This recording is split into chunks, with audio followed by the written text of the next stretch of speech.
time, and we've got 3 out of 5, and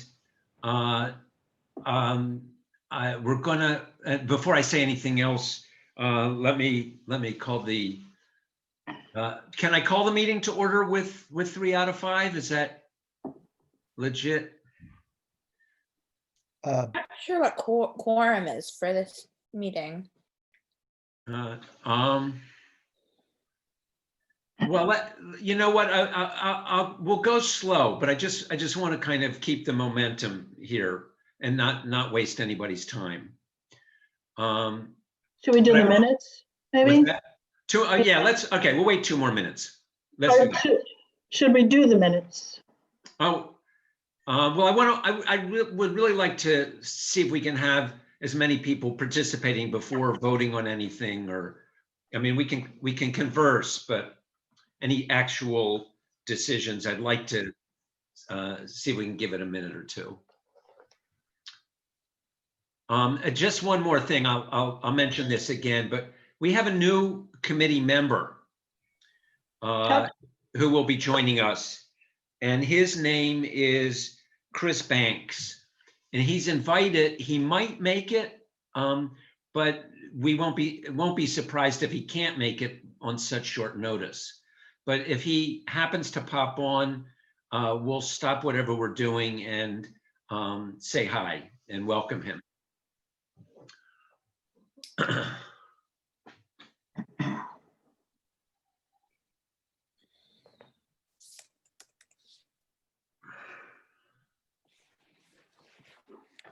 Got 4.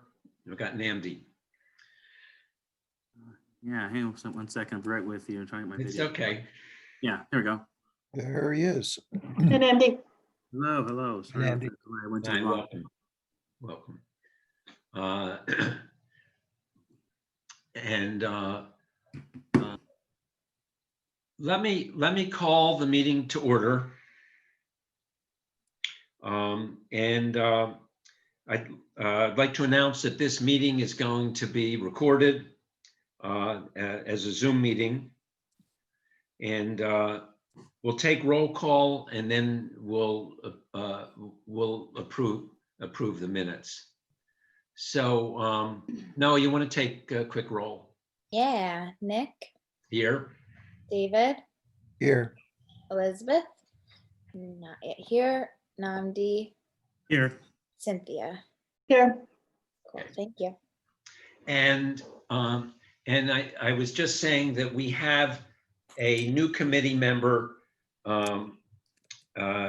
His name is Chris Banks, and he was invited to join us. And if we see him hop on, we'll welcome him aboard. And we might, when he does come, we might talk about a little bit about how to kind of catch up and connect with him. And I'll open it up to all of you to discuss that. The minutes were sent out. The minutes were sent out at the last minute, probably sometime this afternoon, I think. I don't know if anybody got a chance to see them. I briefly reviewed them. Namdi, you did.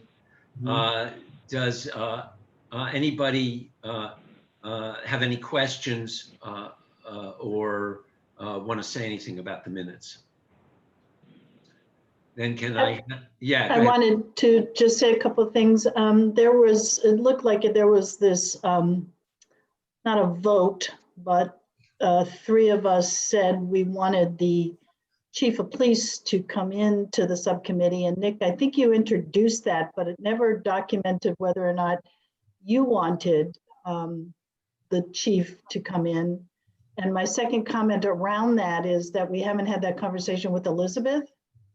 And so I just wonder, are we going on the record? Are we, because I noticed it was in the preliminary report. I also watched Dan talk to city council about it. So I just, don't want to clarify where we're at with that, but I guess in terms of the minutes. Elizabeth is joining us. This is great. Oh, yeah, that's great, good. But I guess in terms of the minutes, you weren't noted on there, Nick, as saying yay or nay.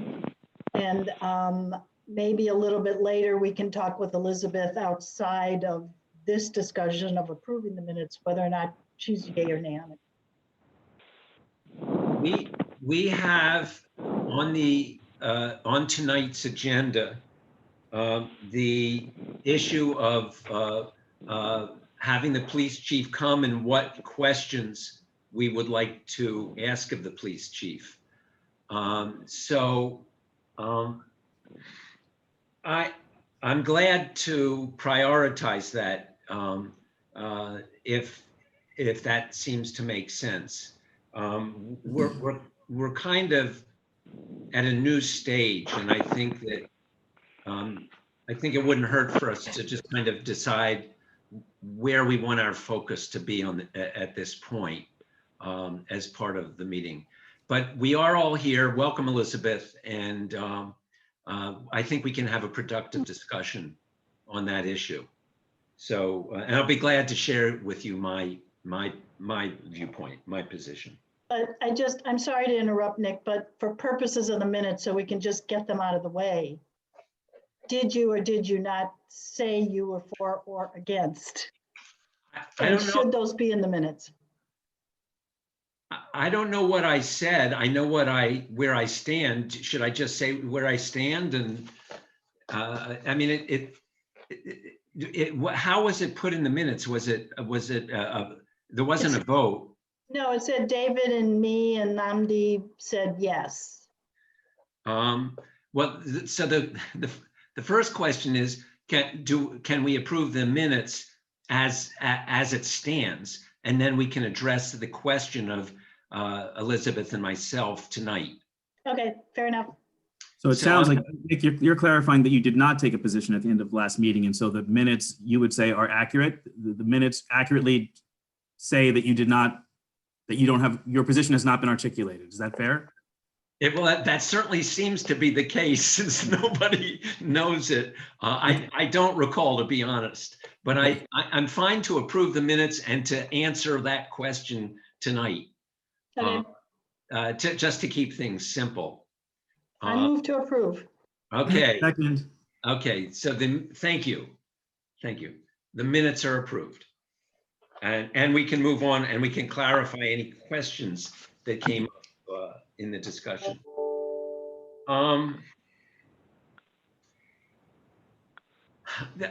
want to, the main items on the agenda tonight were to revisit some of the issues that we had outstanding from our previous discussions that we kind of put aside so that we could get an interim report formulated.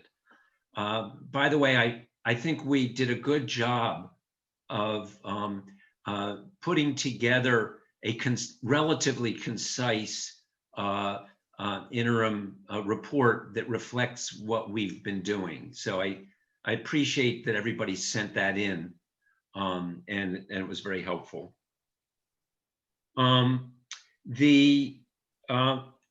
So one of the questions before we move on, I just want to know if there's anything regarding the presentation to the city council, which I happen to miss, that should somehow reflect on tonight's agenda, or are we ready to just move on with the agenda as is?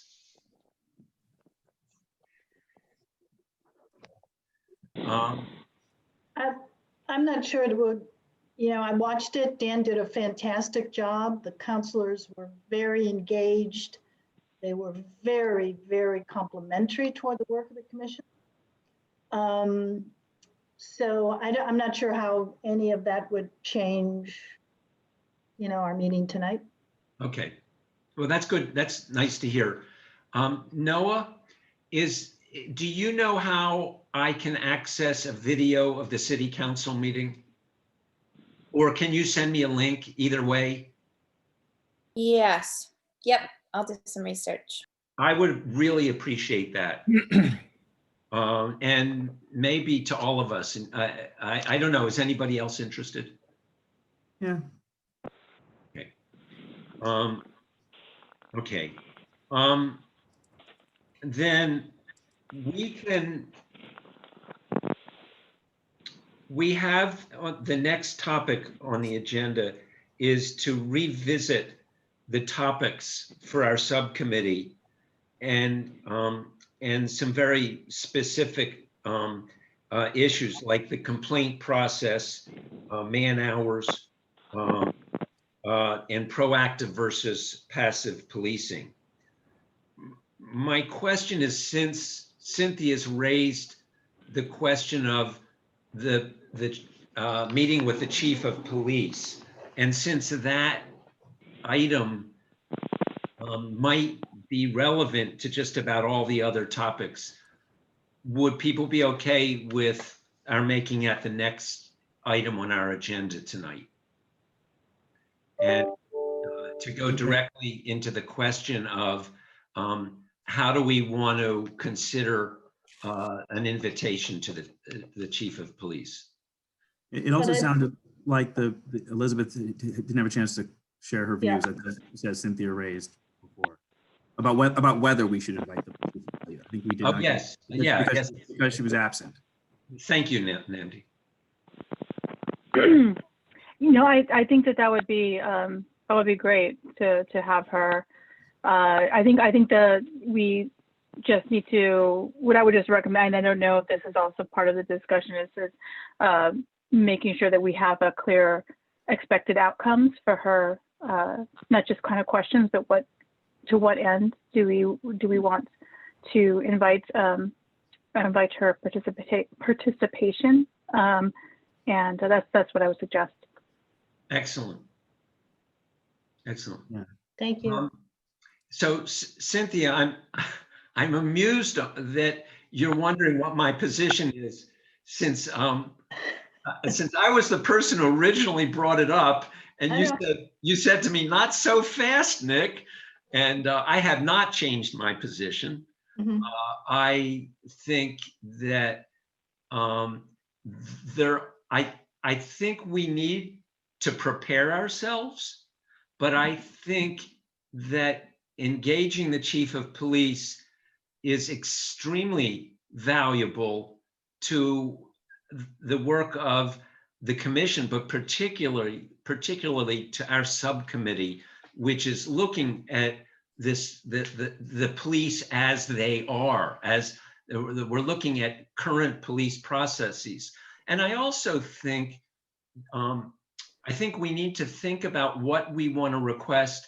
And I also noticed in the newspaper today that she had expressed concerns about some facts that were listed in the report that I don't know a whole lot about, but she said that some of those facts she had differences and didn't feel they were quite correct.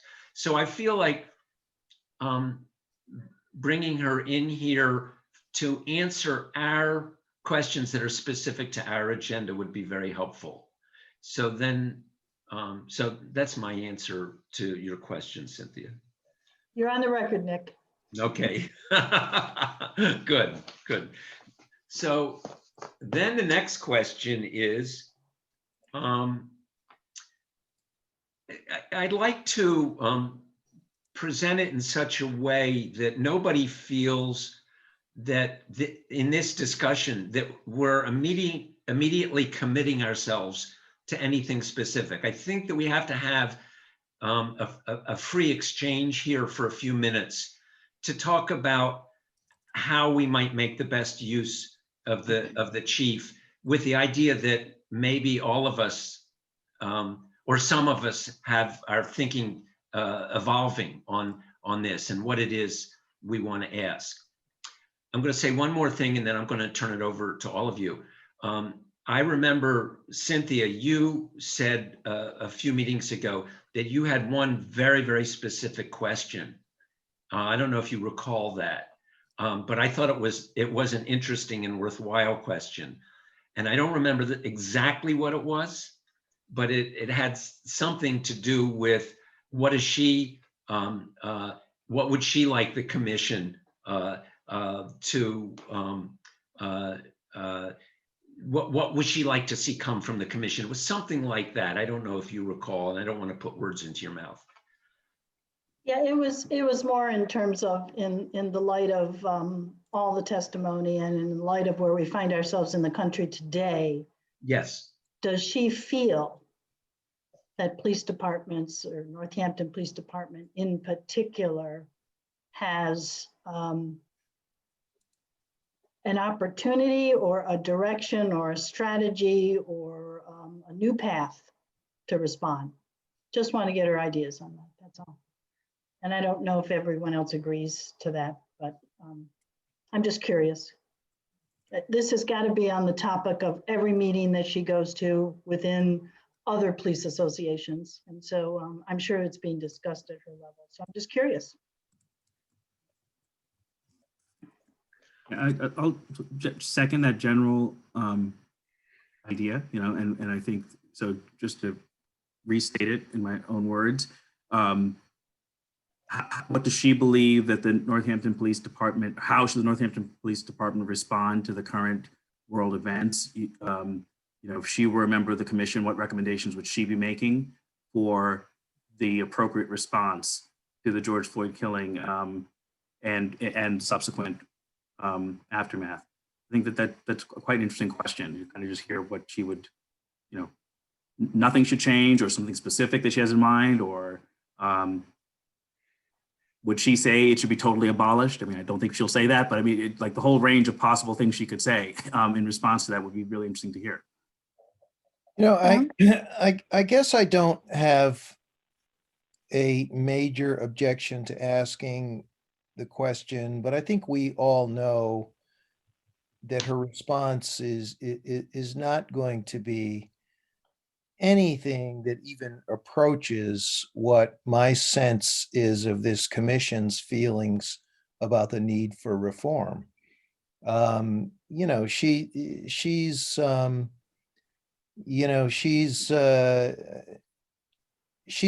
mean, and again, in full disclosure, I was on the committee that recommended her to be hired as chief. I know her to say hello to. I think she's a very nice person, but she's a cop. And she is a cop through and through. And her attitude about police reform is, I think, predictably going to be, we do a good job, we can continue to do a good job, we can do all these things. Sure, you want to have social workers on mental health calls, give them to me. I'd be glad to have them as a part of my department. I mean, I think that's the kind of response you're going to get. So I don't want to stifle Nnamdi and Cynthia from asking the question. I just hope we don't get too far abroad in, allowing this to be a platform for her to say all the wonderful things that the police department would be capable of doing. I don't, and again, I mean, I'm generally in favor of reaching out to the chief and hearing what she has to say. And I'm also generally in favor of acknowledging that, no, we don't have a lot of instances that we're aware of Northampton police shooting people or pulling their guns on people, but that doesn't mean we shouldn't take this action. We shouldn't have to wait for something like that to happen. So anyway, you need to listen to outrage. Damn it! Oh.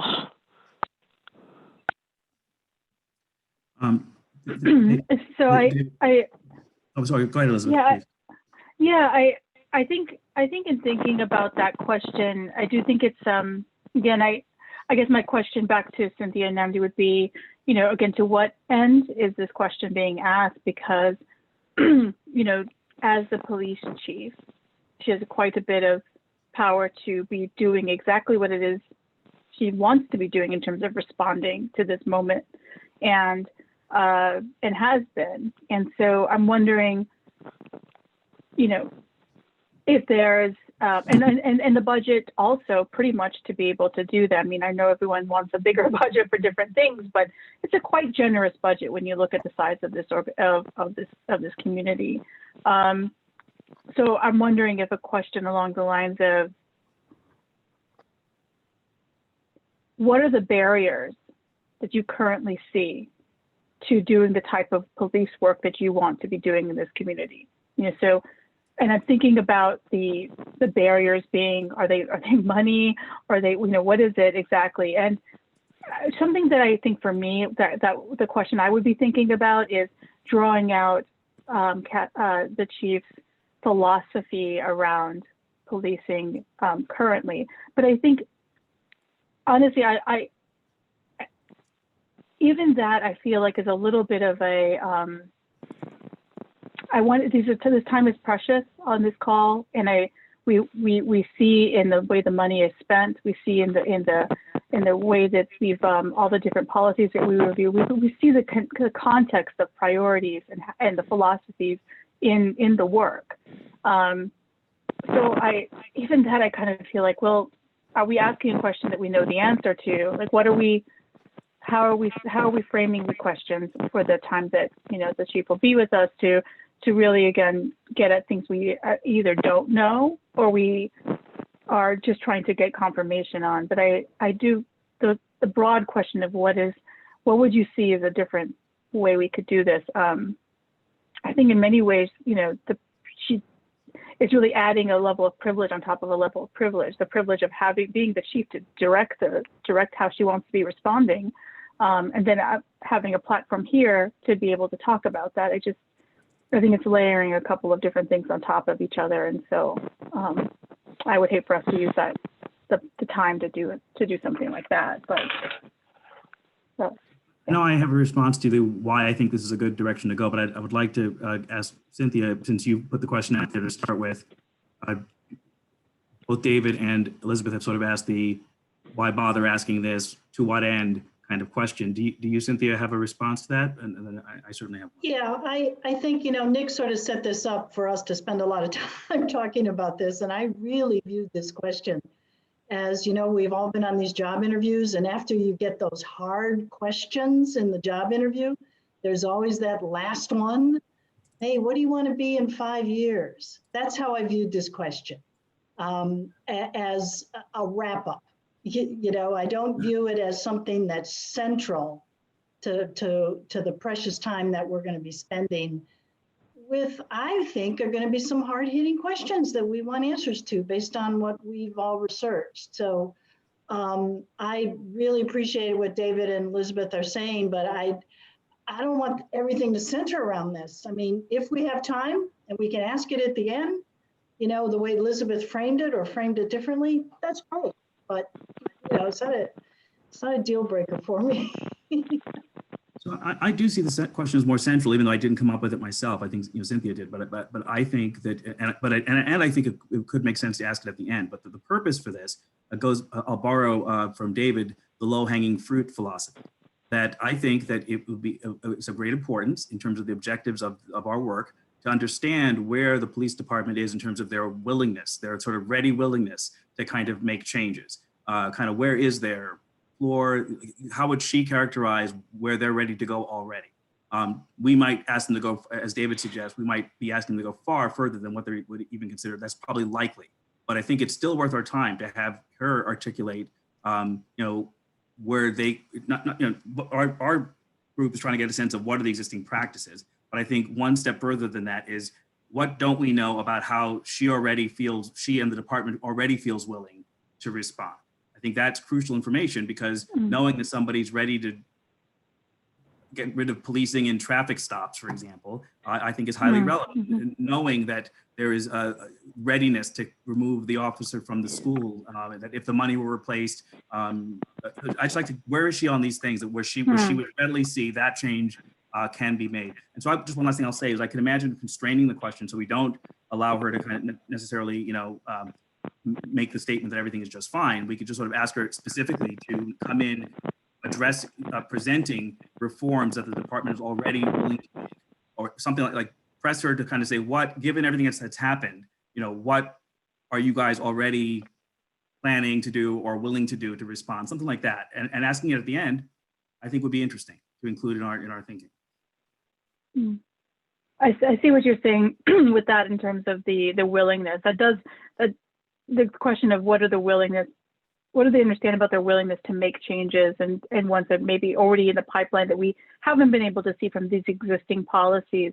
I still kind of want to take it a little bit further and ask, not what are the barriers? What's keeping that from happening? You know, and I think that's the one thing we can't see because it's not written anywhere, you know, in terms of, you know, what's keeping that from happening? Is it public support? Is it, you know, internal conflict? And really pressing on what that looks like. I also have, you know, again, know the chief in a certain way in terms of, you know, having that she was a part of a program that was around women's empowerment from a previous work I was doing. And, you know, I think what I'm impressed by is that, you know, the chief is someone who is very open and looks like someone who is willing to listen and really hear people and also kind of integrate that into her thinking, was my impression.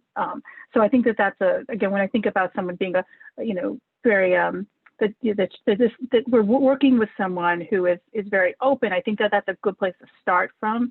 So I like the idea of asking the question of what are the barriers to that? Because honestly, I have to say, the events of last week really left me with you know, just conflicting feelings about, you know, the policing in general, right? There's the idea of, you know, what we saw where you know, our enforcement officers, you know, taking selfies and letting people do what they were doing. And then you saw people who were working heroically to protect the people inside that building. And you really just saw a tale of two different types of people who are drawn to this type of work. And so I think being able to get a sense from the chief of, you know, again, what is her vision of what this looks like? And when we talk about reducing footprint, we're talking about reducing footprint of a certain type of interactions with police and finding out from her where she sees herself in the department fitting into this vision, I think could be interesting. I'd like to weigh in.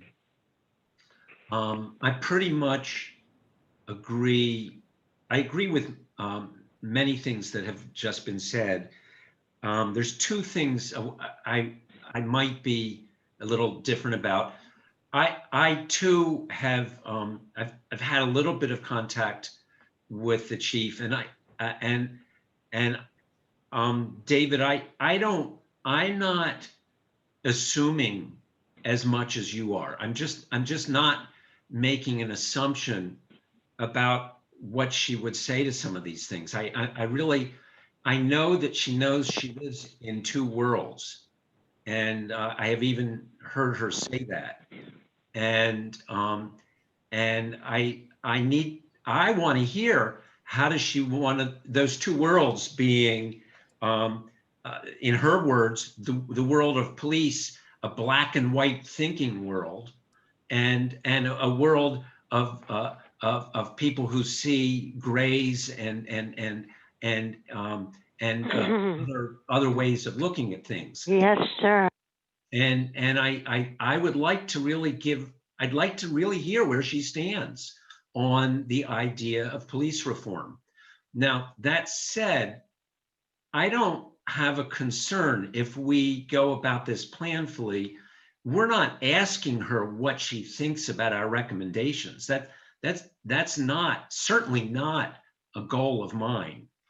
And it's not, I don't see us opening the door for her to comment on our process or on what we're going to be recommending. But I think her views and attitudes could be informative about what she is willing, what her vision is, and what she's willing to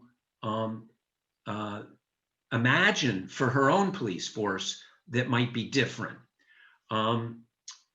There's one other piece, and that is our subcommittee is assigned to look at things that the police currently do that we might think that they should do differently, even while coming up with alternative models. So an alternative model at this point, most of the alternative models being discussed do not eliminate the police. And I still think the police have work to do. And I've heard some really powerful and convincing testimony on how certain things just need to be taken away from the police. But there's still things that the police will be doing that I think they need to be doing with more imagination and more possibilities for being a more informed and better police force. Although I really want to clarify, because of the strong feelings about this, that I'm not seeing that as the main focus of the commission. It's still, I think, part of the work of the commission, especially things like the complaint procedure. And I could, at some point, I would like to go into some of the strange aspects of the complaint procedure when we get into talking about that issue. It's that raises some questions for me. You know, again, I'm not really looking to pick a fight here. I mean, for everybody that wants to ask these sort of broad questions, I mean, but I really think we should be asking more pointed questions to her. And I have to confess, I didn't really sit down and plan on presenting questions here tonight. But as I'm thinking about it, as you know, I kind of had taken on this traffic enforcement thing, which frankly, I had no prior knowledge of, and I just kind of fell into it. But I mean, I would like to ask her, for example, a lot of killings, police killings have come in the context of stops for traffic violations or purported minor traffic violations. What do you tell your officers to do to limit those kind of encounters? And where I'm heading with this is, is one of the things I've proposed is that, at least in the nighttime, police should not be stopping people for minor traffic violations. And it strikes me that it's dangerous for the person stopped. It's also dangerous for the police. And is it worth it to issue a ticket for running a red light? And as you all know, I think that usually that's not why they're stopping them anyway. They're stopping them because they're under suspicion for mostly drug offenses. But I mean, I would like to ask her more pointed questions like that. I mean, for example, to take it one step further, would you be willing to issue an order not to stop vehicles at night for minor traffic offenses? And if not, why not? I think we need to ask more pointed questions because she's, I think we all have a general understanding of what she is going to say. And I don't mean to be presumptuous, but she's not going to dismantle her own department. I mean, that's politically untenable for her. And I don't think that even if it were, I don't think that that's where, as I said, she's a cop. And I don't say that in a pejorative way, but it is who she is. And I don't think that, you can't expect her to articulate views that would effectively dismantle her department. I I think that actually I was just thinking about that, David, in terms of one of the things that when looking at funding for different programs and or organizations, one of the things that I look at, I've been trained to look at, my colleagues in philanthropy and in institutional philanthropy have been trained to look at is this idea of how are the things that you are currently doing going to eliminate your usefulness, essentially? How are you helping to alleviate hunger, let's say? But the things that you're doing right now are feeding the hungry or working on systems to eliminate hunger. But the idea being that you are moving, in the direction of eliminating your usefulness. Right. And those are the organizations, those are the types of programs that are rated very highly, that are rated in a way that we would support. And I always find it very compelling when a director or someone who's designed a program can say, I think in 15 years we can eliminate this program and there will be no need for us, and basically working themselves out of a position.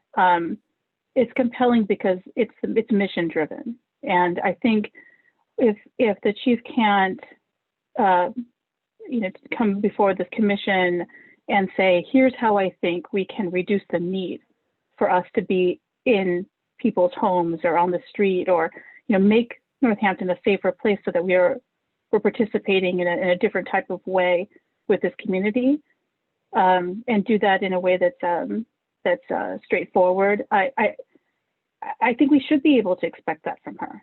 And I know that that's politically hard. I'm not ignoring that or being reductive about that. I know that, but at the highest level, what's our highest expectation of this? And I think it's okay to put that out there.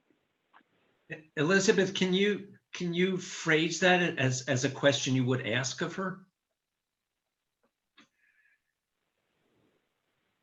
I mean, you don't have to. Let me think about it. Yeah, let me think about that. Yeah, I think there is a way to ask that. I do like, David, though, the pointed questions that you were describing, like, are you willing to? I think that's a really great way of structuring the pointed questions you want to ask. I know that the chief brought up, factual issues around the counting of how many officers are trained to investigate rape, and mentioned something along the lines of there's 21 people trained to investigate, but then goes on to say that there's 5 people at any given time on duty. That's exactly the type of thing that that was trying to come forward in that report. So I'd like to ask, how many is there someone on every single shift that is trained to investigate rape, and why not all? Why not all of them? So there's pointed questions. I like the framing of, would you be willing to, X, why, whatever the questions we want to ask. But I like that framing versus open-ended for the other questions. And I'll think about the question you asked, Nick. Nick, Right, I'm sorry. Well, I don't mean to cut anybody off, but I'm looking at the clock here already. We've spent 40 minutes discussing this, and I'm wondering how much more time we should devote to this, or whether we should just agree. It seems like there's a consensus to invite her, and whether we should just agree to individually work on questions that we would like to ask, and maybe submit them to Nick for discussion at the next meeting, or anyway. What other people think? That would be a fine idea. I just want to quickly bring Elizabeth up to date with a detail, which maybe she surmised, but I want to say that I thought we decided at the last meeting that whenever these questions get finalized, we were going to present them to the chief ahead of time so she could prepare her answers. Now, so before we decide we're going to go to our corners and write, I think it'd be a good idea just to kind of be clear about, is that still the idea that we would sort of have the questions ahead of time, give them to her? And if so, what does that mean for the pointed questions? So just let's think about that. I don't have a strong feeling one way or the other, although I do think it would be a more efficient process if she's given the questions ahead of time, because some things she may need to kind of gather information on. So that, but I could imagine reserving some follow-up or whatever that would allow us to ask questions that were not sent to her ahead of time. So I'm totally open to that. I don't know what others think about that. And Elizabeth, I'm not sure if you understood that we had decided that in your absence, that we were going to try to have this ahead of time so she had time to prepare and then come in and then, yeah. Yeah, no, I mean, as long as there's opportunity for follow-up, but I mean, even, all of these are public meetings. So, the types of questions we're already considering are here on the open. So if, for her to review, so it's not like it's a secret. And again, I feel like that in general, the questions we've been asking of her over the past several months, it's not about a kind of a got you kind of moment. It's not about, I feel like there's this inherent, adversarial kind of tone piece that's in somebody, even though they're just questions, we're just asking for information. And I guess I'm sensing that from some of the responses back. But I think if, so to answer your question quickly, no, I don't have a problem with sending some of the pointed questions. And we'll as long as we set up when we actually bring her in as part of a dialogue, that's a starting point for a dialogue.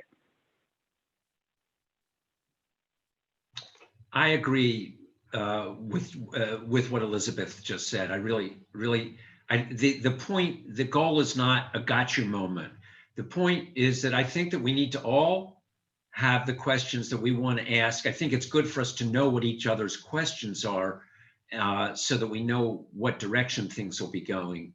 But I do think that it's a chance to have a respectful dialogue to hear if she can add to our process or to hear to what extent she's a barrier to our process. But I also, and not making assumptions. I know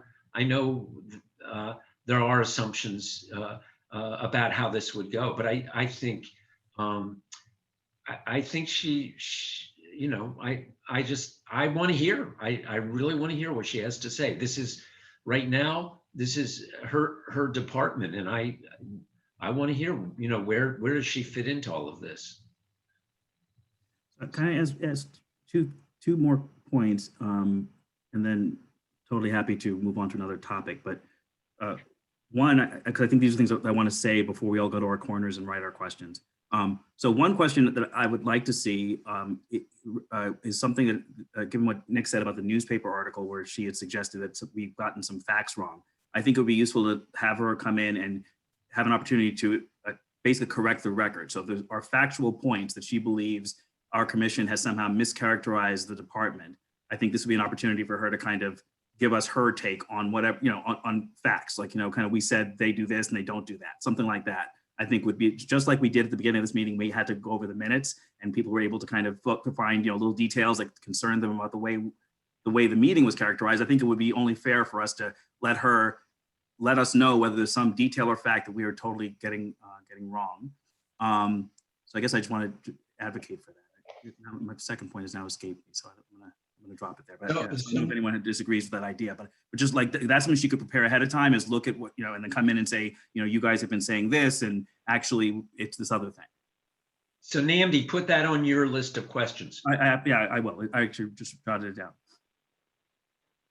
I did want to point. Sorry, go ahead, Cynthia. I did want to point out that I think she was objecting to something that another subcommittee brought up, which was in staffing hours. So I don't know if we can. I think we're posing our questions to with our subcommittee contact. Is that correct? Yeah, but I think almost anything that our commission is doing that Yeah.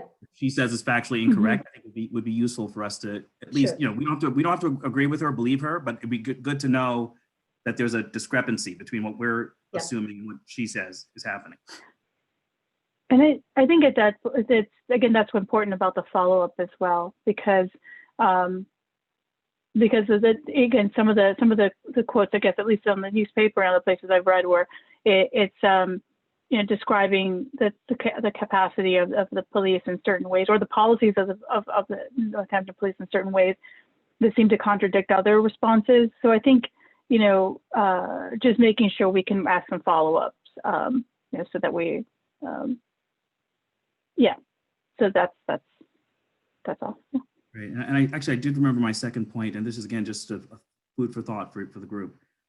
It strikes me that we should be, or at least I want to be, maybe you see whether you agree with this, careful to pose questions where her answer is highly relevant. She is the chief and she is the leader, but she really can't speak to exactly the way every officer in her department might act or behave, right? So you could ask a question of what's her philosophy about X, Y, or Z, and that obviously that might set the tone for what the department should aspirationally do. But in our committee, we've been very clear about the difference between a policy as written and then what actually happens in practice. So I guess I wouldn't want to spend a lot of time on her feelings about stuff, which may or may not reflect what actually happens with individual officers in the community, but things where she has power to make policy decisions, or things that are really within her wheelhouse. That I think is the most fruitful, or where she can tell us, again, what the policies are in the department. Those kinds of things would be, to me, the most useful. So I just want to make that point, that it's like we're not talking to every officer on the department. We're talking to the chief, who has leadership but doesn't speak for every bad apple or everything that might happen. So that's just my 2 cents on that. I want to respond to that, Namdi, and not to extend this too long, but it was very clear in the complaint documents that she sent to us that she is definitely not in the same camp as all of her officers on certain issues. Right. And she made very, very extensive efforts to remove an officer, and for reasons that are not clear, and I don't think they matter so much. But for some reasons, they were not able to achieve what they were trying to achieve. She was trying to make a change among her officers, and she was not able to achieve that. And they had to back off in the context of perhaps lawsuits and union issues. But all I'm trying to say is, I think that she knows, one of the things I think we will hear is that she doesn't have the authority or power to do certain things that she would like to do. And we know that that's a substantive issue that is unlikely to change within the current police department. Make sense? Yeah, absolutely. Okay, so what I'm hearing is that on this issue, if you would send me your questions, I will put them all together in one document, so that they're all assembled together, if that makes sense, and available to all of us for the next meeting. I also want to allow for those questions to change in response to any discussion that we have. Agreed? You want to have a suggestion of when we like those questions, so we can, what's a good deadline for us? Next Tuesday would be fine. I could put it together. Well, we don't know when she's gonna, I mean, we haven't invited her for a particular day yet, have we? No. So I think the vision is Nick gets this next Tuesday, we discuss it at our next meeting, and I guess we would issue the invitation after that, shortly after that. Is that what people are thinking? I think that actually is a good question, because again, going back to the original my original concern of even inviting the chief is to what end is all of this kind of leading towards our goal of this subcommittee. I know that we've put out an initial report. There's a final recommendations that are due. What do we now? What's the kind of the next steps beyond this initial report? We haven't issued recommendations. So how are we seeing this visit of the chief in relation to what our next steps are for completing our recommendations? And I think that'll help us with some timing issues as well. So Elizabeth, that's the next item on our agenda. Why don't we have a discussion of that item and then decide about when we, after that, make a decision on on when we will decide to invite her.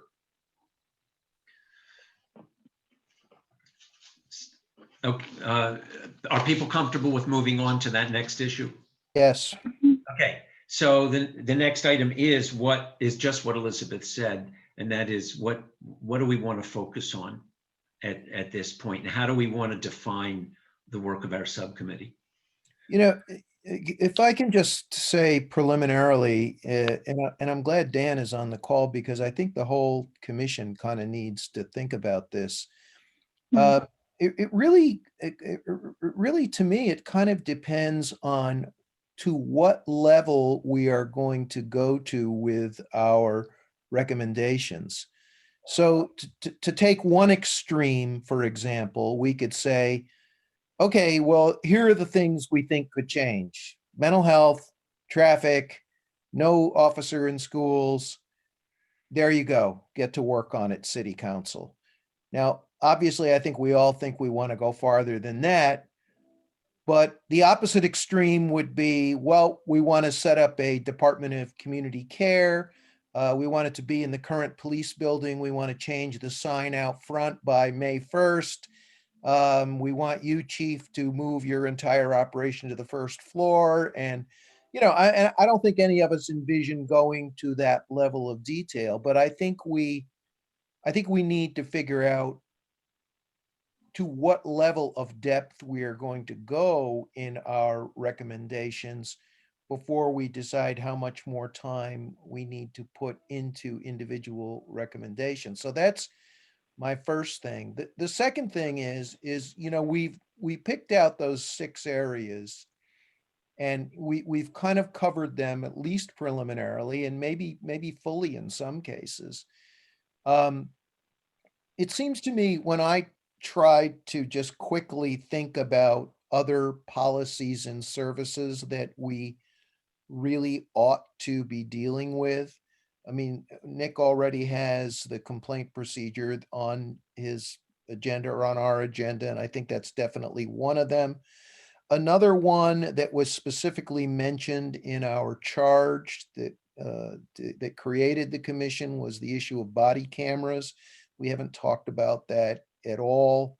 And a big issue, it seems to me, that I think falls within our mandate, and we've touched on it in a couple of other discussions, is the whole idea of the 911 service, if you will, as to how that would work in a new entity.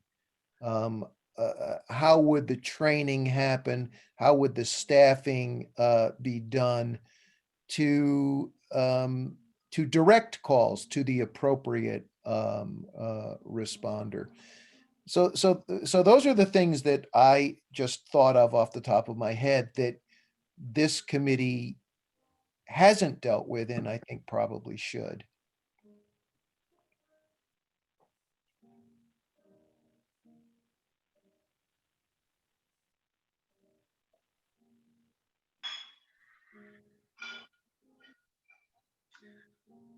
Well, I'll say something if nobody else has something to say, and that is, I'm struggling a little bit with focus, and I feel I know that I'm starting to develop a need for and ideas for alternatives.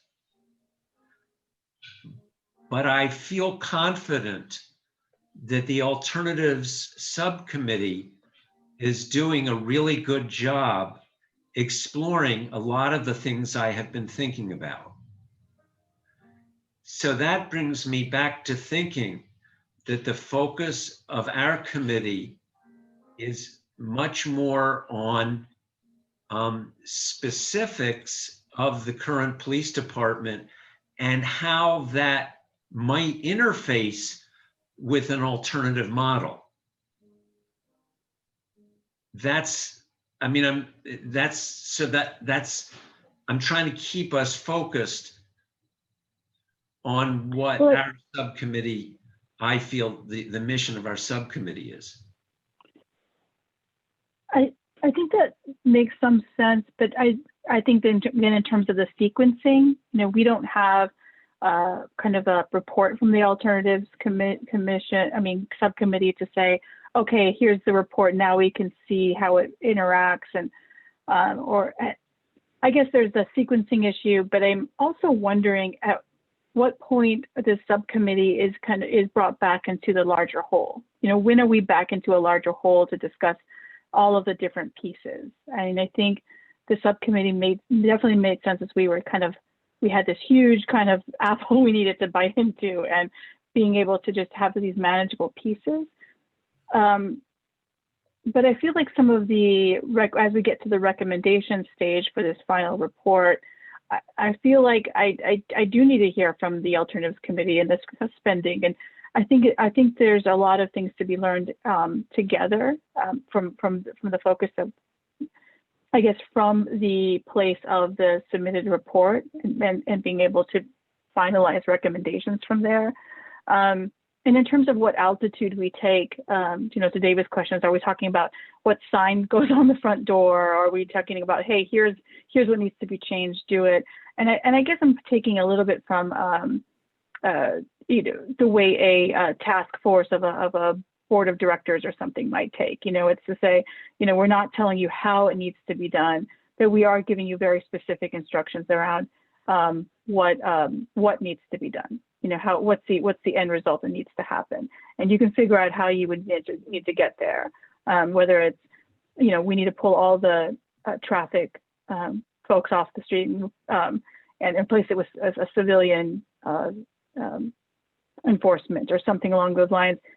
We don't know how we're going to do it. You need to fill in those blanks, but this is what we need to see at the end of the day. So I'm kind of taking that altitude. It's not quite like what needs to go on the front door, but it isn't.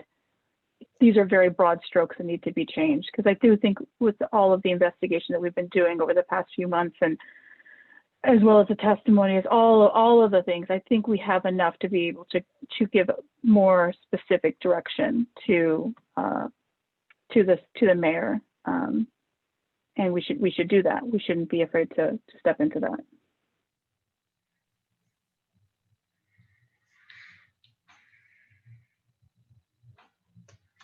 I guess I feel like there's still some stones that could be turned. So I think we have not left all stones unturned as far as characterizing the Northampton Police Department. The complaints process, for example, which I know we're one realm of dealing with that is to talk to the chief, but I think that we as a group could discuss and try to characterize what we think about the existing complaints process. And I think that for me, that would naturally lead to some kind of discussion about community, some sort of community engagement with that complaints process or oversight. Again, I know that seems to cross a border maybe into alternatives, but I think, again, to me, it's this marriage between what's the existing practice and where are the obvious gaps in what's currently going on. That, and again, coming back to, I guess, what Elizabeth just said, we don't need to over specify kind of what you do to correct those gaps, but I think we probably will, if you get to a place where you say, a lot of bad things happen at traffic stops, it does lead you to imagining different traffic stops.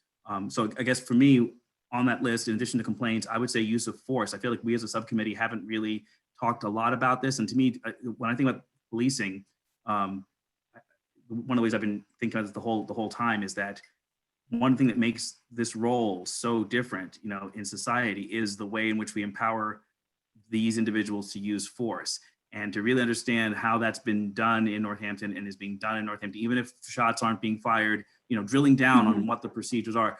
I think in an early meeting, we did talk a little bit about the fact, or I know I said a few times, about the use of force reports that currently exist, and the fact that they're completed by officers on the scene, but there's no opportunity for the people who the force was used against to weigh in on how that force was used. I can imagine I have all sorts of ideas about this. It could be requiring people who have force used against them, or some kind of random audit of people who've had force used against them by some independent group.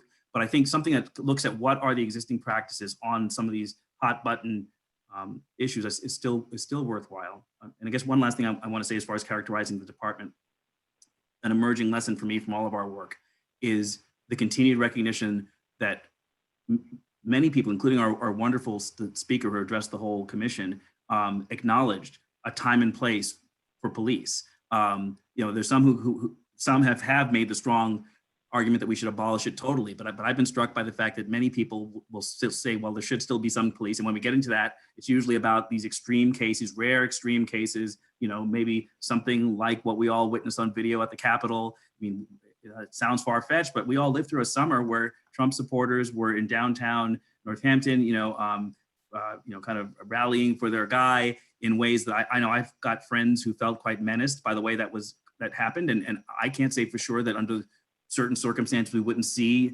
violence similar to what we saw in Washington, right here in our own town. So I think having a clear sense of, if we're going to say that policing is necessary under these sort of extreme circumstances where force is needed, where lives are being threatened, I think our group is the group to kind of be really clear about what are those practices that are in place, and what would be needed to maintain a police force that was, minimal, but still able to respond to that, still able to respond to a school shooting.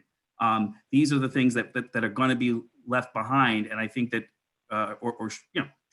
we should have a way of articulating what our view is about what's needed for those rare circumstances that, God forbid, we hope never happen, but we see happening all the time in the world. And I guess I've said a few things, but I think that obviously that is some of our work still, characterizing that, being able to write about that and capture the department's readiness. And if I would say this, for those other subcommittees that are going to be, leaning really heavily into replace, abolish, change, again, I think it's up to us to kind of pay attention to, if you do a bunch of uprooting of things, like what needs to be left behind. I think we're the only ones who are going to keep track of, what is that minimal footprint? Nobody else, I think, is going to be asking about retaining anything. I think we're the only ones who are going to do that. So what is that minimal police force able to respond to extreme situations that nobody wants to have happen?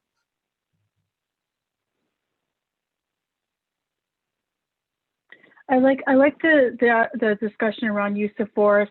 I would add also use of detention as well, because it's, keep going back to the life, liberty, and pursuit of having liberty is right there after life. And I think, again, more so than being seen, people getting shot in the streets of Northampton, people get detained more often than anything else. And that is still, a constitutional right that we all have. And so and I think one that is so incredibly broad and so broadly used. And I didn't see in any of the policies any real clear training and or discussion and or even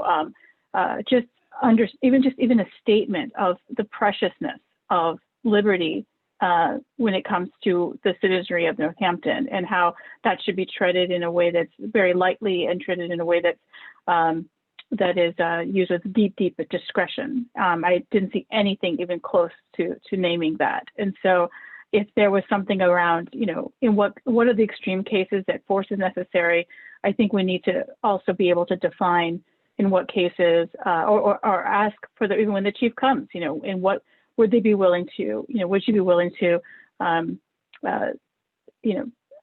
name and codify and also hold accountability to these things. You know, what accountability things would be willing to accept around the idea of, you know, use of force and detention, as well as the complaint process. I think there's a piece around retaining some of these things, and then there's a piece around also that just doesn't exist. When you retain any of the footprint that we allow, to, we say these things should be here, they're necessary in one way or another. The only way that that balance of power is there is if we have a very robust accountability and citizenry oversight of those extreme cases. Which it doesn't exist now. And I think that's the only way we make a case for why anything should remain. Yeah, as I listen to this discussion, I think David's identified some things that we may still need to explore as one item. And B, I think Elizabeth has identified some things that are not in the policies and procedures that we can ask the chief about. And then to respond to your initial question, Nick, I sort of get a bit concerned that the subcommittees are siloed.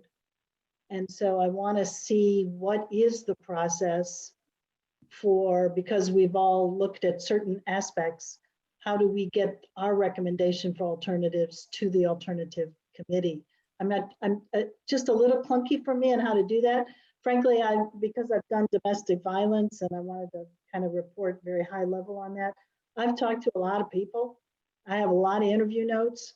I have some suggestions, but should I, where do those go? And I'm ready to give it up and move on to maybe body cams or something. So I'm interested in what we all think our next steps are. I think that at the next full commission meeting, we should bring these specific ideas, and that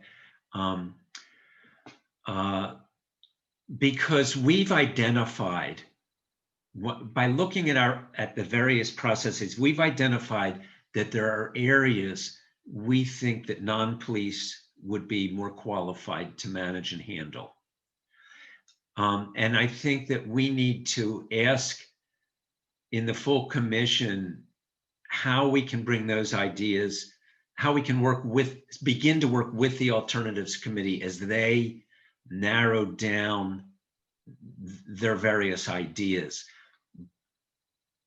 I think that we're all talking about developing some kind of new entity that could do some of this work.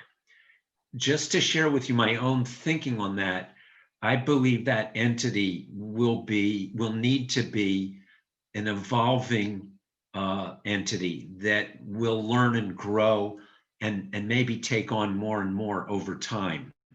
But I think that we have to come up with a model for that entity.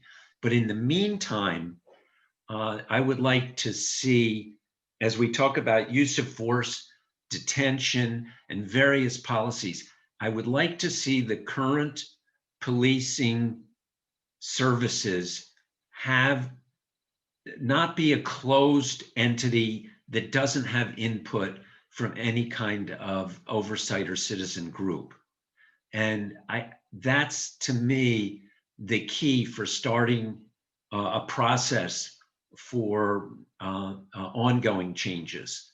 I feel that things need to have exposure to people outside of the police force. So that's why I think that all of these things we can be talking about, how do we make them more transparent? But I feel like that's why I keep coming back to the complaint procedure, and I have questions about that. But I feel like we have to focus on something. We are not the full commission. We can't be taking it. We can't take on the work of the other committees.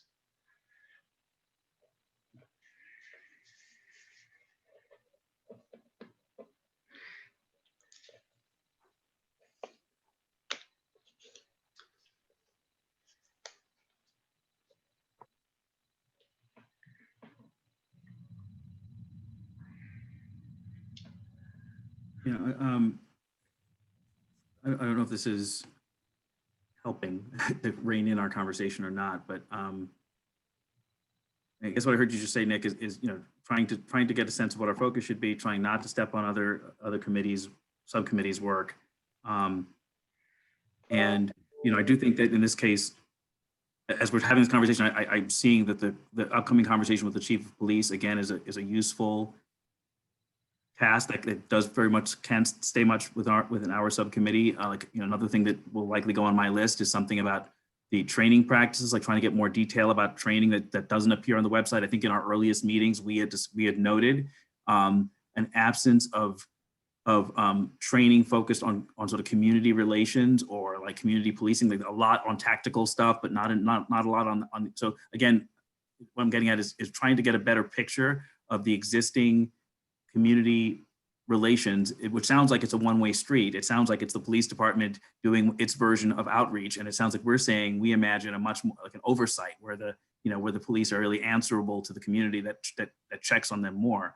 But again, I think saying that second part sounds like it's stepping on the toes of alternatives, so to speak.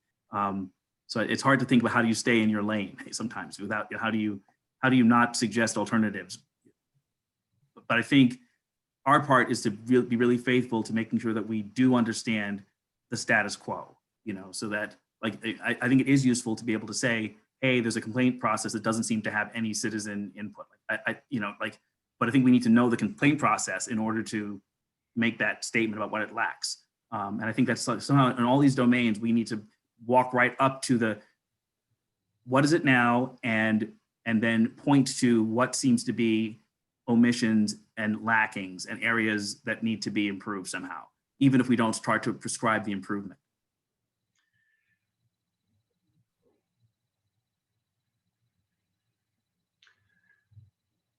Would it help to make an updated list from all of us today about what we want, what the areas that we individually feel need to be focused on? Beyond our own areas that we've already identified? Well, or if you feel that more work needs to be done on that area. So that my question is, what areas do we want? For example, you might have a little more to say tonight, Cynthia, about domestic violence. Yeah. And I'd like to get to that in a minute. But I'd like to know, do we want to just make a quick list of what each of you feels like we need to talk about this and make it the topic, an agenda topic going forward, to see what recommendations we want to be making about that particular item? I gave my three. That I frankly, you know, I did not put a ton of thought into, but. Traffic and what else? No, not traffic. Things that we had not talked about was, I view this as a service, the 911 dispatch, how that would be done, and body cameras, and well, the third one was, we've already agreed, the complaint process. Okay.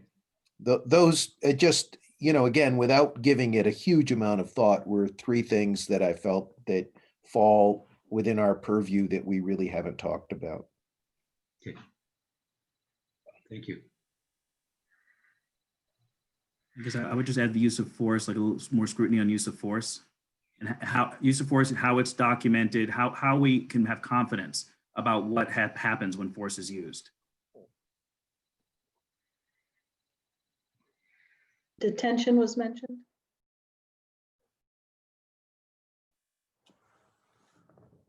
Yeah, and I guess I would maybe add, like, I'm going to use the word crisis response. I'm not sure if that's the right word, but I'd like to have a really clear picture of, you know, there's a shooter at the Northampton High School. What's the procedure? Like, you know, like these catastrophic events, everybody agrees only police can handle. I'd like to really have a picture of that. Like, how do those things get dealt with? They, you know, because we don't have enough examples. They don't show up in actual reports of what's happened. But like, what happens if they do happen, right? And Mhm. Yeah. Along those lines, I'd like to know what the current capacity is, you know, when it comes to mobilizing during a crisis response. I know there's been a lot of discussion around the militarization of local police departments, and we saw some of that during the Black Lives Matter protest here in Northampton over the summer. You know, I'd like to just have a sense, if we're going to talk about crisis response and what's necessary, you know, that can also get really out of control. You know, we saw that after 9/11, right? So that's what we're currently dealing with. I'd like to get a better sense of what the current arsenal, if you will, you know, what's currently there and what oversight exists for the appropriate scale for our size community. I really love that idea, Elizabeth, because as you're talking about this, it's so to the moment what's happened in Washington. Like, so one person's crisis is another person's, you know, peaceful protest, right? So, you know, so somebody might have seen the presence of Black Lives Matter protesters in Northampton as, you know, the equivalent of the threat of what we saw at the Capitol, or the equivalent of a school shooting. I mean, like some in someone's mind, the preparation for each of those three things should be equivalent. You know, armed officers with baton, and I don't think we as a subcommittee would agree to that, but it'd be good to kind of know how do you decide what a crisis is? And then your point, Elizabeth, like, and then once you decide that, what level of force are you bringing? Because we might, but it sounds like the question of what is a crisis, like a protest of peaceful protesters, if they're carrying Trump flags, is it a crisis? I mean, would it be this week? You know, so it's just really interesting to think about that. Because I think there's some concern about excessive force in the face of certain large events that may not warrant excessive force. So let me, one of the questions I have is, are these just questions that you would like to submit to the police?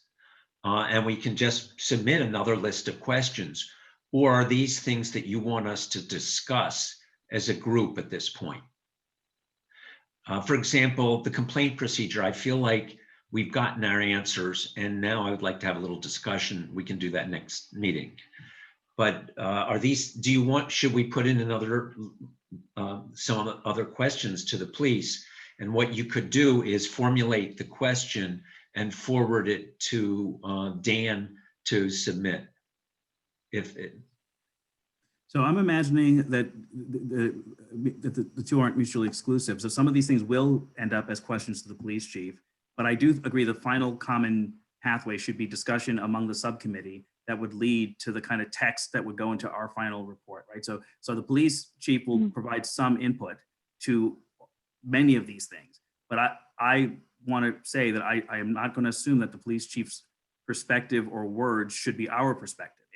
We just want to hear what she has to say, and we'll put that together with public reports, with whatever we're able to glean on our own, and then on each of these matters, we would have a discussion. You know, what we think about what the police chief said, what we think about what the community has said, what we know from our own expertise, and then we would kind of converge on some kind of statement on and maybe not converge, but maybe we'd have disagreement. But the hope is on some of these things we would have some kind of consensus that we could sort of say. That's what I imagine, Nick. We're discussion. So on the things where you feel we already have enough, like you feel we already have the complaints information, then I think we could start discussion on those. And I think for things we have not yet gathered all the information, maybe we could move. That's a thought. I don't know what others think. So what I was actually just specifically asking is, do you want to submit some more questions to the police department at this point? Yeah, for me personally, I'm going to try generating the questions to the chief of police, and I will see which of the. So the way I'm thinking about this is, if I think like data, or the answer to the question might be data, like some record or report, then I think that's a question to Dan to submit. I think if it's more like what's the process, I think the police chief might be able to answer that, or point us to a record, or tell us what to ask for. So you know, something like that, because I feel like yeah. So I'll try to distinguish it, because it might be that there's some sort of document that says, you know, how it is that we respond to a protest in Northampton.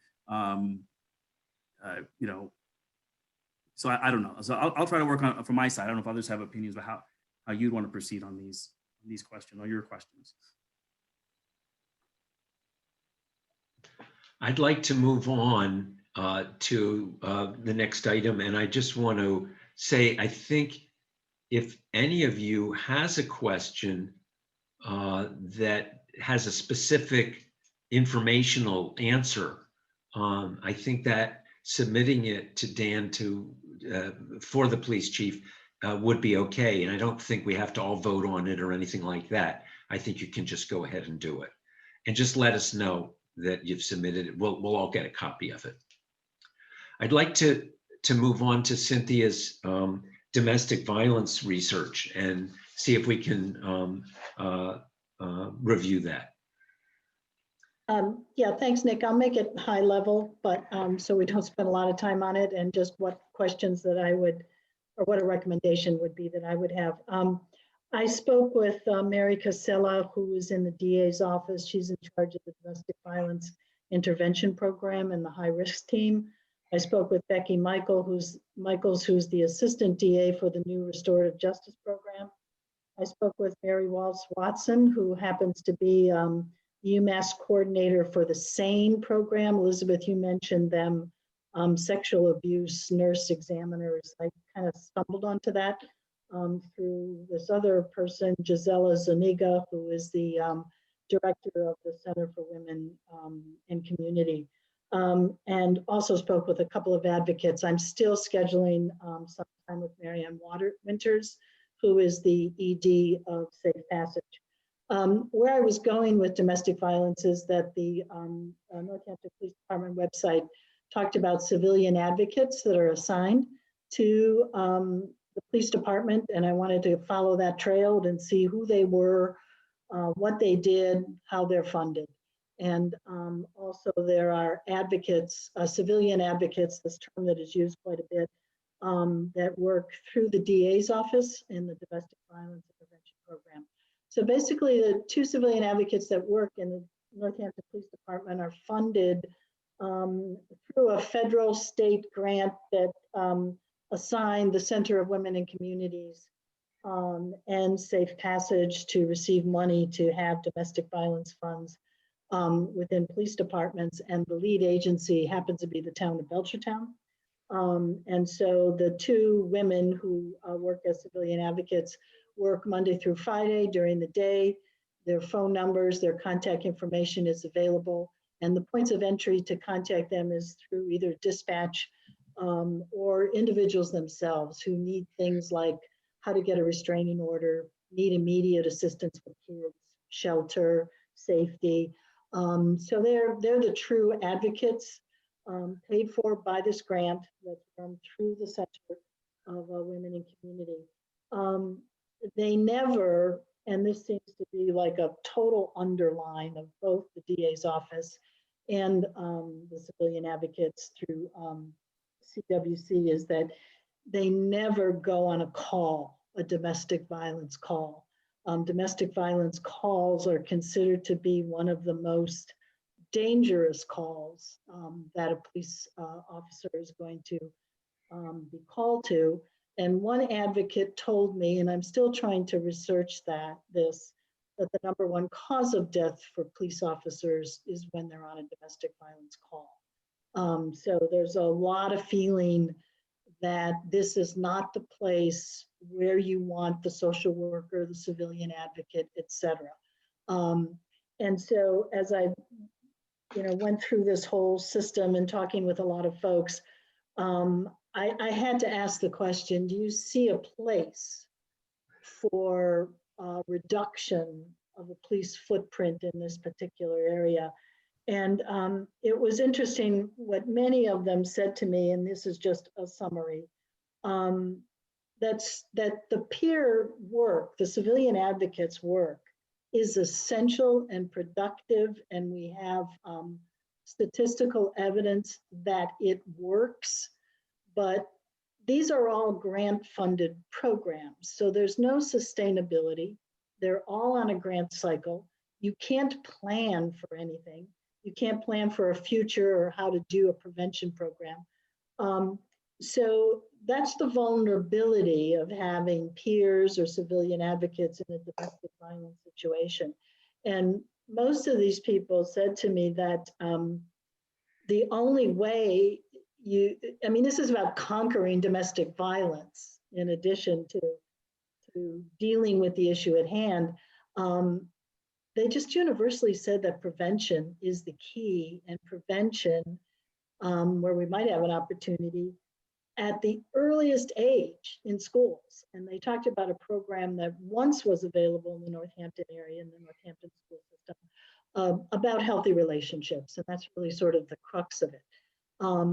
So that if we were trying to remove police presence as we know it now, and remember, these folks work directly with the police department too.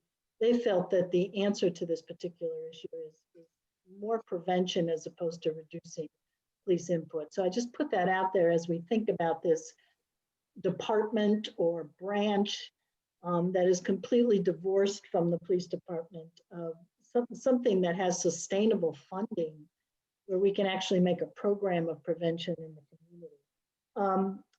There was some talk about the new restorative justice program in our commission, some skepticism about it, and that's why I did want to talk with the person who runs it. And there is a state statute that says for restorative justice cases, we are not permitted to use domestic violence or sexual assault cases because of the power dynamic. So those are off the table for restorative justice. And just a quick update on that new program that was announced in the fall in partnership with the DA's office and all the police departments. There are 10 people being trained in restorative justice in our county. And that training it started in October and it's probably going to end pretty soon. So we'll see restorative justice, mostly for things like vandalism, other kind of lower level crimes where the responsible party and the victim agree to come to restorative justice, but it's not going to be a vehicle for domestic violence. And Elizabeth, you intrigued me when you were talking about the rape kits in hospitals and nurses having to pay for them. And that's what led me into the woman who actually runs the SANE program in New Hampshire County. And so she does run the program at Cooley Dickinson Hospital. And it's not that the rape kits are paid for by nurses, but the training for a nurse that wants to go through the same program. These are individuals that are trained in forensics. They oftentimes have to pay for their own training, which is $400. Right. And, right. Yeah. So I just wanted, to get that from the horse's mouth. And but if a nurse, let's say, works at a Cooley Dickinson Hospital and she wants to do this, perhaps, maybe, kind of, sort of, the employer will pay for that training. And maybe even give them time off for that training. But it's still, so we have about 20 SANE examiners in our area. Just for point of reference, Cooley Dickinson uses about 35 kits a year. The higher facilities like Bay State Medical Center uses many, many more kits per year. Our catchment area is UMass Health Center and CDH. And I know I'm getting into your area, Elizabeth. I found it so fascinating about the numbers and the costs. So I just have to talk to Marianne Winters, who has a key role in grants, Safe Passage. Also, Behavioral Health Network apparently does a lot of work in this area as well. But the vulnerability of this grant process is what the folks in administration are saying, that it takes a lot of time. And you're always worried whether or not you're going to get funded in the next cycle or not. And with the way funds in cities and towns are going, they're all quite nervous about that. So that's the latest report on it. And I'm kind of, and we did get the response, if you noticed, we asked through our subcommittee again. So there were 18,000 hours of training in 2019 for cops. How come only 159 were in domestic violence? And the chief provided us with that information. It appears that most of the training is done either by Safe Passage or the Center for Women's and Community and the DA's office. But it's still, I think the follow-up question I would have is who are the domestic violence team on the police force? How are they trained? What courses are they taking, et cetera? How many of them are there? And why can't all police officers receive this training? So that might be some follow-up questions. So again, this is sort of high level. Any reaction to anything that I said? Clarification? Thank you so much, Cynthia. This is so thorough. Just really appreciate your follow-up on that. And yeah, I think my main questions are really for the chief to contextualize this more, because again, to have to put up flyers and to have the information about additional training that's offered. What policies are in place to ensure that everyone partakes of those that training. Again, with only 5 officers in general on duty at any given time, what's the guarantee that there's at least 2 to 3 officers, if not all of them, that are available to be, again, fully trained in how to interact around domestic violence and have all these kind of skill sets up to snuff. And I think, again, if we're looking at arms training or other types of use of force training, it feels like there's quite a bit of up-to-date things that are happening there. Really trying to see a sense of where this is not priority in terms of requiring officers to partake of these trainings. And the same thing with the rape and sexual assault. Ensuring that there's someone. What are the guarantees that can be put in place that are not there now to ensure that there's an appropriate response, including, having a relationship maybe with Coley Dickinson to make sure that all of the nurses that are there at any given time are the training is also paid for. So if they're being listed on the Northampton website as go to Coley Dickinson or go to the hospital as a response, then what are they doing to ensure that there is a trained person there, and that trained person is not relying upon their own money to pay for their training, if it's part of a public response, of an official public response to a crime. But again, I really appreciate all of this really, really in-depth report that you shared with us. Yeah, thank you. I also just wanted to highlight that 35 rape kits a year at Coley Dickinson. That's quite a bit in my mind, and those are just the ones we know about. Those are just the women who consented, and then there's another process where that rape kit, the SANE kit, however one wants to use terminology for it, is retained for 15 years, and the DNA evidence is good for 15 years. So if the woman, she may go through the examination and decide she doesn't want to pursue this, she has 15 years to, the kit is then sent to the crime lab at DPH. She has 15 years to reconsider, and the DNA is still good. So yeah, there's a lot of knowledge to be had out there. Yeah. I want to note the time is a little bit after 8:30. We're going to need a few more minutes, but I want to know if there's any any closing discussion on domestic violence in Cynthia's presentation. And if anyone has thoughts about reducing the police footprint there, or the idea of all these grant funding, opportunities that are keeping these programs just sort of on a shoestring going. And, I think that's an opportunity for us. So Investment, right? I just actually have one thing I wanted to say also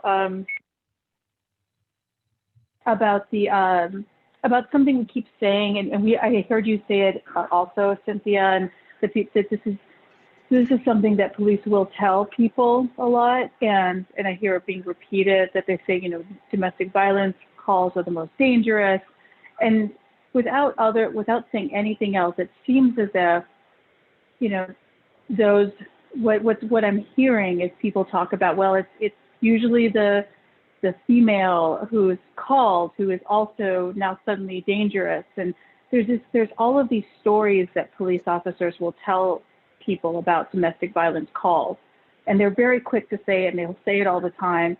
And I just want us to like step back and just really start to complicate that a little bit, because again, we know that if you show up in a very volatile situation and you're not trained on de-escalation, and you're not really trained on some of the more finer points of working with a domestic violence situation, you're creating a lot of fuel to a fire.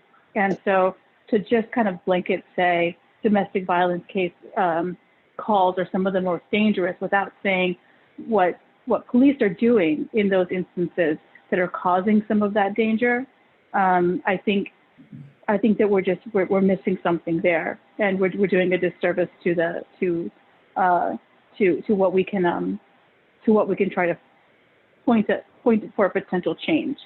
So I just want us to, before we kind of keep repeating that, really start to add an asterisk a little bit to that, because that is something that we're just kind of taking police officers' word for it, and it's something that they'll continue to say, again, without the context of what else are they doing there that's causing maybe some of this to happen. Yeah, I don't want to drag this out too much longer here, but I actually have a lot of experience with this, having defended dozens of people on domestic violence cases. And there's no question that they can be volatile and dangerous. Some of you may have heard of Nate Mccall. Nate Mccall is an award-winning journalist, formerly of the Atlantic Journal-Constitution, and then later the Washington Post. But had his share of issues when he was a young man. He wrote a wonderful book called Makes Me Want to Holler.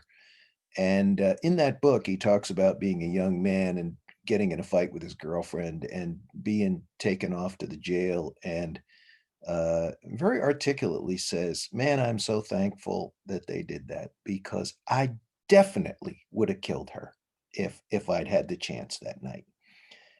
So they are dangerous. They can be dangerous, but I totally agree with you, Elizabeth. The real question here is, what do the police add or detract from this? And I'm convinced that in many cases, they don't de-escalate a situation that can be de-escalated.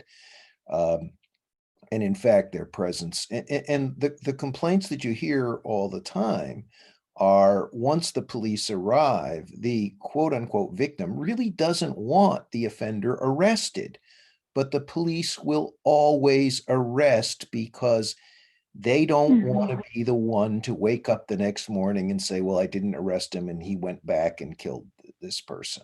So they're always going to arrest. They arrest in sometimes absurd situations where everybody agrees. And then you run into the problem, Cynthia, of these grant-funded things. Nobody wants to just say, okay, this was a mistake, let's everybody go home. It's no, get into my program here, because that'll be another number that we can show that our program is actually effective and useful. And that's why I have a big problem with these programs being run out of the DA's office, because they grab people out of the court system and use them to justify their own existence. But anyway, I could go on, but it is getting late, and I think we all kind of understand what the parameters are here. One quick thought, just to not drag this up longer, but I would say maybe this is something to refer to the Alternatives Committee, to ask them to look into this. It sounds like this is something, given everything that was just said, it sounds like it's ripe for alternative models, and maybe that's something we can ask for. Yeah, I agree with that, Namdi. Although, one of the bones of contention I had with the report that was submitted is I thought we got a little bit far afield, and it was in there was things about the problem, and it is a problem that once you get into court, DAs are reluctant to drop cases and stuff like that. That's really beyond the scope of our work. I do think, however, that who responds is right within the heartland of what we do. And, you're probably right, maybe more appropriate for the Alternatives Committee. Yeah, well, we need to move on. This is a longer discussion because then you come into the dilemma of how dangerous the calls are, and then that rigidifies the system. And I don't know where we want to go with that. What I do want to do is I want to quickly get back to the question of the chief of police and how we want to schedule that. And do we want to meet again in 2 weeks, review our questions, and then put out an invitation to meet with her at the next meeting? Timeline sounds good to me. I think as soon as possible, and I think that sounds like as soon as possible. Yeah, that would mean meeting with her in mid-February or early February. Sounds good to me. Okay. Sounds good. All right, then that's what we'll do.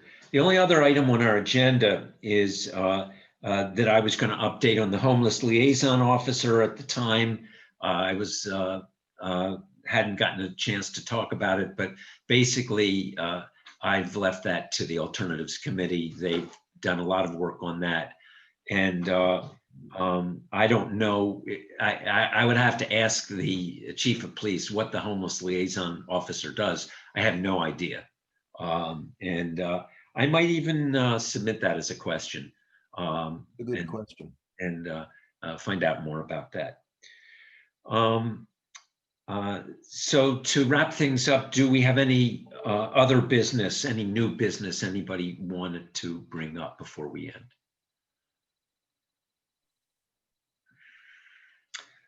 All right, then I do want to just suggest that one of the things that we talked about was how are we going to interface with the Alternatives Committee, and that's a good question for the full commission, and maybe we can somehow fit that into bringing it up at the next meeting. So with that, and our agenda for our next meeting is going to be to review the questions for the police. And what else would people like to have on the agenda besides that?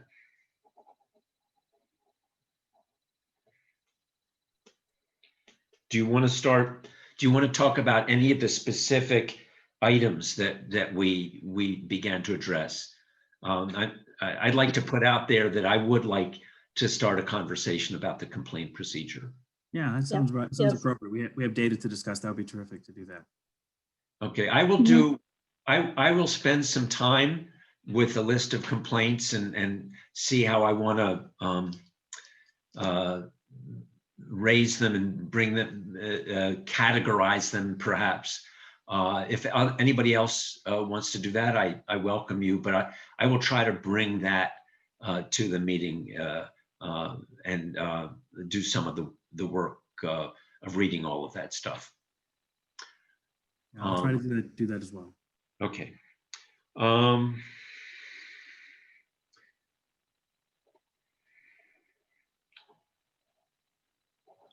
That should fill our time. Then I'm going to move. Anybody want to move that we adjourn? Yes, and second. Second. Okay. We're not gonna. We don't need to take a roll call. Just wave high, and we will call it. We will call it a meeting. And thank you to the people who've also been listening in on a regular basis. Yaping and Rai, and both. You've spent a lot of time with us. Thank you very much for your time as well. And have a good week, everybody. Thank you. Thank you. Thank Thank you, Nick. Bye-bye. Bye-bye.